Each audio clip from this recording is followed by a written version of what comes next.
speak to David Butler, who's the CEO of the South African Chamber of Commerce in the UK. He's also a business risk and crisis management consultant, and he's currently in London.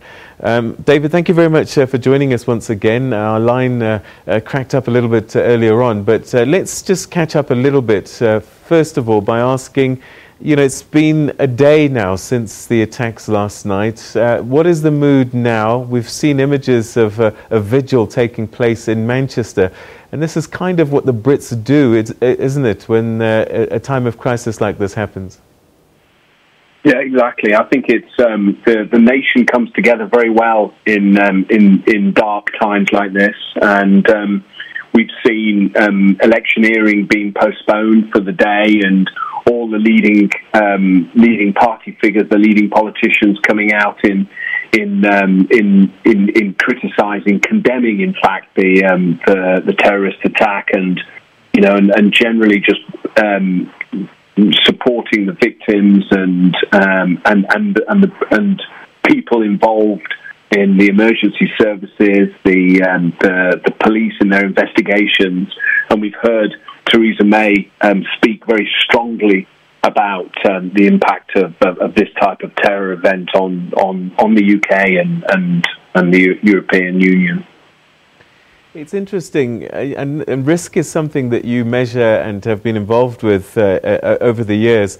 The threat level was raised to severe in August 2014 in response to the conflicts in Iraq and Syria, and it has stayed the same. Do you think that as a result of, threat levels being that high but being maintained, that people have kind of lost their fear of fear?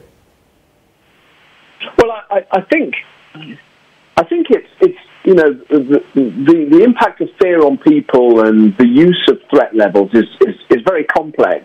We've been used to living in the shadow of terrorism for many years. If you recall, Manchester itself was hit in the late 80s by an IRA bomb, and London has been hit numerous times by IRA devices. So, I think the British public is used to living under the shadow of terror like this, and the raising of the terror levels is information that is taken on board, but it's really not going to stop people going about their daily business. It's impossible to stop going about your daily business.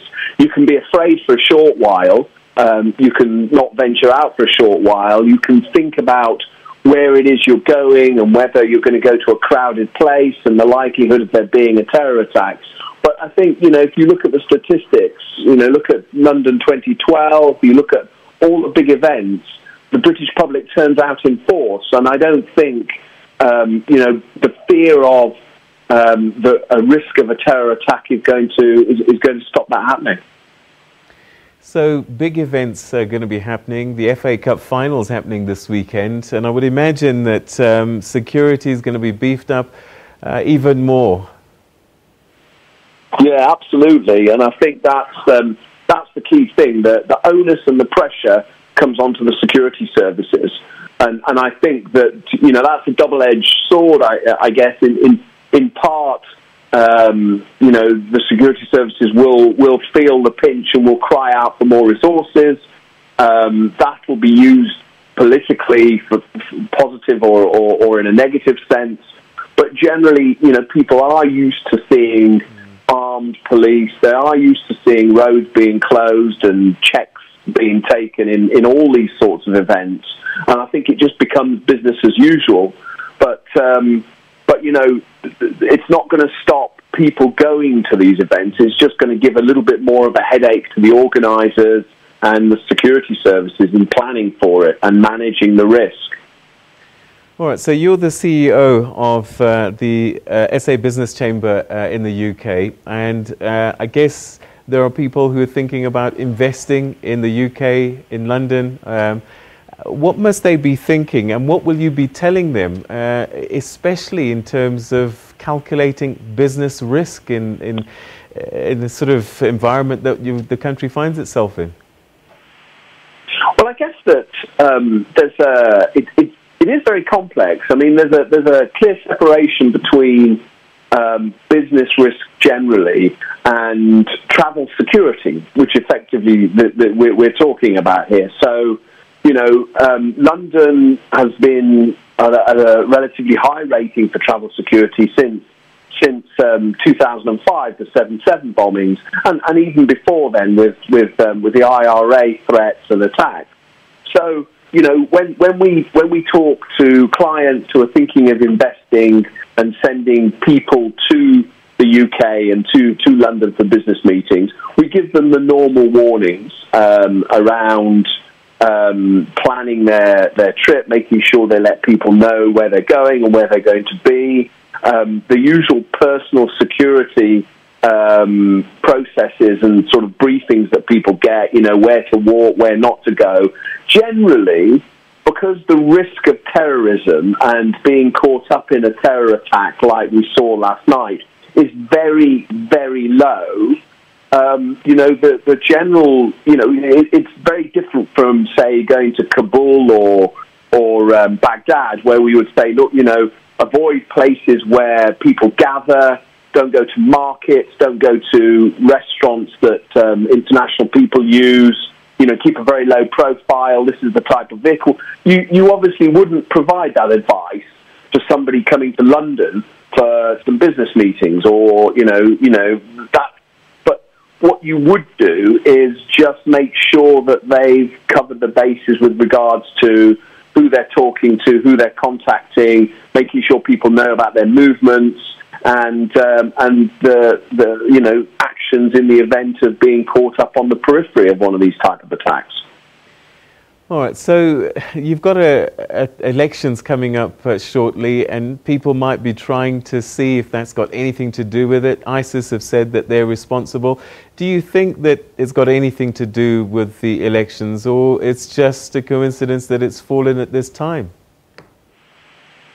I think that when you try to analyse the motivations for the people who perpetrate this type of terror attack, they're called wicked and evil, then, there are lots of questions that come to the fore. Did they target this particular event because it's Ariana Grande, who's a well-known American superstar?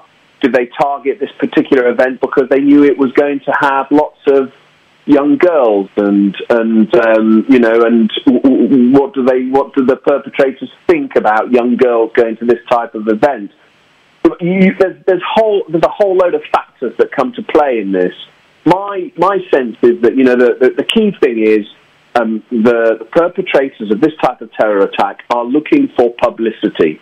They're looking to cause fear, and they're looking for the publicity that comes off the back of it. And when you look at that in isolation, then the fact that there's an election coming in a couple of weeks is probably neither here nor there. I mean, the impact is that, it hardens people's sentiment towards terror. It means that people are more amenable to some of the rhetoric that comes out of the likes of UKIP, looking at cutting immigration, but frankly, that's only a very small aspect of it, and I don't see, it's what we've seen certainly today is the British people getting together, business as usual. This type of terror event is not going to stop us going out, enjoying ourselves, and living life to the full. And I think the politics only has a very sort of peripheral aspect. All right. We've run out of time, unfortunately. It's a kind of conversation we could have for some time. But David Butler, thank you very much for talking to us from the UK. And that's head of South Africa Business Chamber in London.